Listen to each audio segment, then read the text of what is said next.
జూబ్లీహిల్స్ ఉప ఎన్నికపై బీజేపీ కసరత్తు చేస్తోంది. రాష్ట్ర కార్యాలయంలో కీలక సమావేశం నిర్వహించిన బీజేపీ అభ్యర్థి ఎంపిక, ప్రచార వ్యూహాలపై చర్చించింది.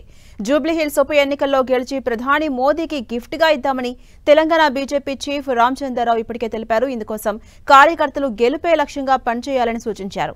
కాంగ్రెస్, బీఆర్ఎస్ పార్టీలు బీసీలను మోసం చేస్తున్నాయన్న ఆయన బీజేపీతోనే బీసీలకు న్యాయం జరుగుతుందని తెలిపారు. ఇక అధికారం కోసం కాంగ్రెస్ అడ్డగోలు హామీలు ఇచ్చిందని ఆరోపించారు. ఓటు బ్యాంక్ రాజకీయాలకు దూరంగా ఉండాలని తెలిపారు రామచంద్రరావు.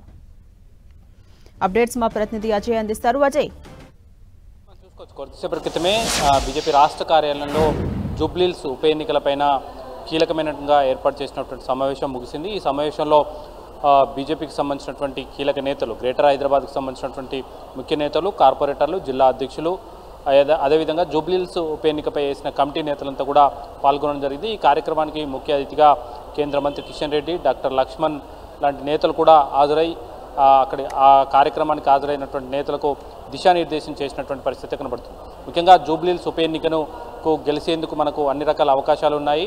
ఈ ఉప ఎన్నికను గెలిచి మోదీకి గిఫ్ట్గా ఇద్దామని బీజేపీ రాష్ట్ర అధ్యక్షుడు రామచంద్రరావు పిలుపునిచ్చినటువంటి పరిస్థితి కనబడుతుంది. అదేవిధంగా కార్పొరేటర్లంతా కూడా క్షేత్రస్థాయిలో వచ్చి పనిచేయాలని, ఈ ముఖ్యంగా ఈ వచ్చే త్వరలోనే జిహెచ్ఎంసీ కూడా ఎలక్షన్స్ రాబోతున్నాయి. జూబ్లీహిల్స్ ఉప ఎన్నికల్లో బీజేపీ గెలిస్తే ఆ తర్వాత ఆ ఇంపాక్ట్ అనేది జిహెచ్ఎంసీ ఎన్నికలపైన కూడా ఉంటుంది. కావున ప్రతి ఒక్కరూ తమ పరిధి దాటాలని, తమ ఏదైతే నియోజకవర్గం ఉంటుందో, తమ ప్రాదేశిక నియోజకవర్గం ఉంటుందో అది దాటి వచ్చి పనిచేయాలని జిల్లా అధ్యక్షులు, నాయకులు అంతా కూడా తమ జిల్లా దాటొచ్చి నియోజకవర్గంలో పూర్తిస్థాయిలో పనిచేయాలంటూ కూడా వారికి దిశానిర్దేశం చేయడం జరిగింది. మీ సొంత ఎన్నిక ఇది, మీ సొంత ఎన్నికకు మీరు ఏ విధంగా అయితే పనిచేసుకుంటారో ఆ విధంగా పనిచేసినప్పుడు మాత్రమే జూబ్లీహిల్స్ ఉప ఎన్నికల్లో మనం గెలిచేందుకు అవకాశాలు ఉంటాయి.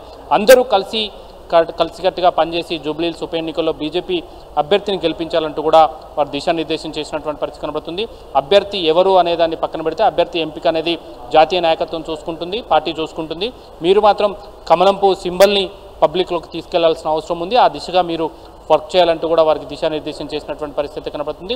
కార్పొరేటర్లు ముఖ్యంగా ఎక్కువగా బాధ్యత తీసుకొని పనిచేయాల్సిన అవసరం ఉంది. ఎందుకంటే గతంలో పెద్దగా చాలా సందర్భాల్లో పార్టీ అప్పగించినటువంటి పనులను అనుకున్నంత స్థాయిలో చేయకపోయినప్పుడు కూడా ఈ ఉప ఎన్నికలనైనా సీరియస్గా తీసుకొని వర్కౌట్ చేయాలి. ప్రతి ఒక్కరు కూడా రోజుకు కనీసం 4 గంటలు, ఉదయం 4 గంటలు, సాయంత్రం టైం ఇచ్చి పనిచేయాలి. ఉదయం సాయంత్రం పనిచేస్తూనే మధ్యాహ్నం టైంలో కీ ఓటర్లకు కూడా కాల్స్ చేసి పార్టీకి ఎందుకు ఓటేయాలి, పార్టీకి ఓటేయడం వల్ల ఉపయోగాలు ఏంటి కూడా వివరించాలి. వాళ్ళందరినీ కూడా పార్టీ వైపు తిప్పుకునే ప్రయత్నం చేయాలంటూ ఒక దిశానిర్దేశాన్ని అయితే రాష్ట్ర నాయకులు, కేంద్ర మంత్రి కిషన్ రెడ్డి, అదేవిధంగా డాక్టర్ లక్ష్మణ్, రామచంద్రరావు లాంటి నేతలైతే చేసినటువంటి పరిస్థితి కనబడుతుంది. మొత్తంగా చూసుకున్నట్లయితే జూబ్లీహిల్స్ ఉప ఎన్నికపైన కీలకమైనటువంటి సమావేశం రాష్ట్ర కార్యాలయంలో జరిగింది. కార్యాలయంలో జరిగినటువంటి మీటింగ్కి వచ్చినటువంటి నేతలందరికీ కూడా ఒక జోష్ నింపే ప్రయత్నం అయితే చేయడం జరిగింది. మరొక 2 రోజుల్లో అభ్యర్థిని ప్రకటించే అవకాశం ఉందని, అభ్యర్థి ఎవరనేది పక్క పెడితే ఈ 2 రోజులు అభ్యర్థిని ప్రకటించకపోయినా పార్టీ కీలకంగా వివరించాలి. పార్టీలో కీలకంగా వివరిస్తూ పార్టీని క్షేత్రస్థాయిలోకి తీసుకెళ్లడం, ముఖ్యంగా జీఎస్టీ లాంటి ఇటీవల తక్కువ చేసినటువంటి స్కీమ్స్ ఏవైతే ఉన్నాయో, జీఎస్టీని కేంద్ర ప్రభుత్వం ఏ విధంగా తక్కువ చేసింది, దానివల్ల చేకూరినటువంటి లబ్ధి, కేంద్ర ప్రభుత్వం తీసుకున్నటువంటి నిర్ణయాలు, దానివల్ల చేకూరినటువంటి లబ్ధిని ప్రజల్లోకి తీసుకెళ్లడం, అదేవిధంగా కాంగ్రెస్, ఎంఐఎం ఒకటే అన్న విషయాన్ని పబ్లిక్లోకి తీసుకెళ్లడం, ఇటీవల ఎంఐఎంకు సంబంధించినటువంటి నేతలను కాంగ్రెస్ అభ్యర్థి కలిసినటువంటి అంశాలను పబ్లిక్లోకి తీసుకెళ్లడం, ఇలాంటి అనేక అంశాలను పబ్లిక్లోకి తీసుకెళ్తూ పార్టీ గెలుపుకు కృషి చేయాలంటూ కూడా వారికి దిశానిర్దేశం చేసినటువంటి పరిస్థితి మనం చూడవచ్చు. Right, thank you Ajay.